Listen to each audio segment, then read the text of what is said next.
Mae hanner poblogaeth y byd yn cael mislif a rhyw adeg yn y bywyd ac mae'n rhyfeddol beth mae'n cwrff yn wneud. Felly, dylai bod yn hawdd siarad amdano nhw.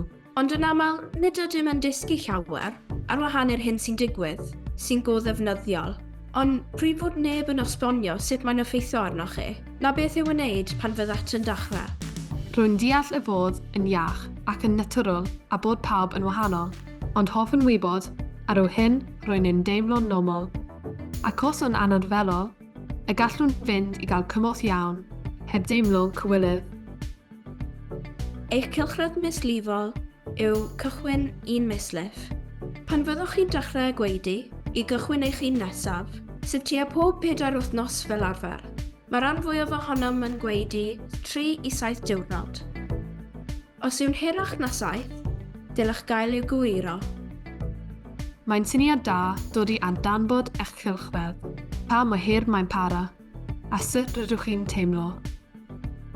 Gallech ddefnyddio app neu dyddiadur yw'r oll-line. Mae'r rhestr hir o wahanol symptomau. Nid yw pawb yn cael yr un rai, ac mae'n debyg y byddant yn newid dros amser.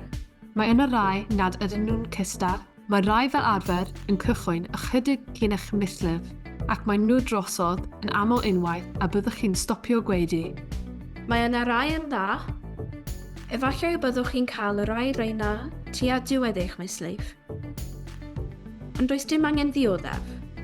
Os ydych chi'n gwybod eich cylchred, gallwch chi wneud y mwyaf o pan fyddwch chi'n fwy egniol, bod yn barod ar gyfer pan fydd eich mislif yn dechrau, a bod yn barod i ddelio ar symptomau nad yw mor chwilus. Yr enghraifft, mae mynd i allan yn wych ar gyfer eich hwyliau.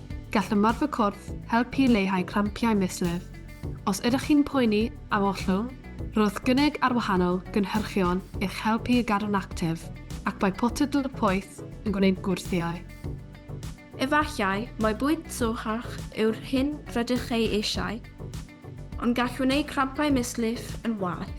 Mae bwyta'n dda a gwneud yn siŵr ei bod yn yfed digon o dŵr yn bwysig. Cwsg yw eich ffrind ar unrhyw adeg o'r mis. Felly ewch i arferion da. Byddwch yn garedig â chi'n hyn. Dilynwch eu cylchfedd, siaradwch am y mislif, a rhowch gynnig ar o leiaf yn peth i helpu'ch symptomau.